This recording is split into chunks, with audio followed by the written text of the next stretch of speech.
And I felt the Lord almost impress on my spirit that he wanted me to put aside $526. And so I took that money when I went home and I put it in an envelope and then I put it in my glove box compartment. Didn't hear anything else after that. I did it in faith and I told the Lord, this is a little bit crazy. That's a lot of money. I'll just leave it there till I need it probably. A whole lot of different thoughts were running through my mind, but I just left it there. I ended up relocating to Colorado within that time.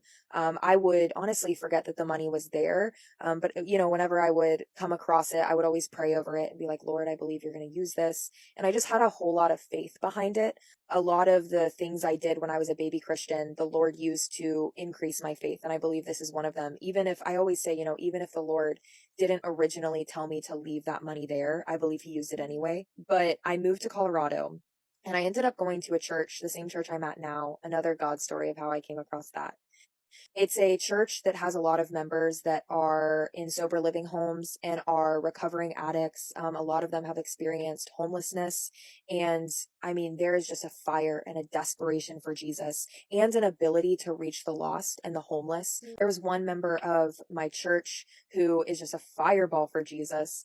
And she was about maybe a few months, a year or so sober, getting her life together on fire for the Lord. I mean, all the things. And I love having just in-depth conversations with her about Christ. I ended up driving her home one day from one of our Bible studies.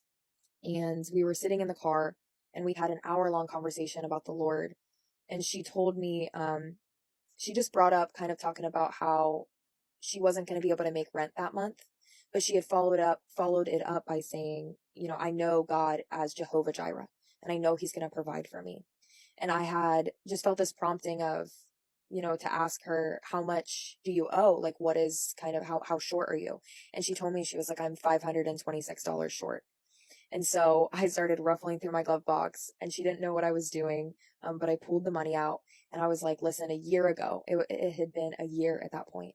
I was like, a year ago, the Lord told me to put this money away just so that he could provide for you in this moment. And she wouldn't even accept it at first. She was just crying.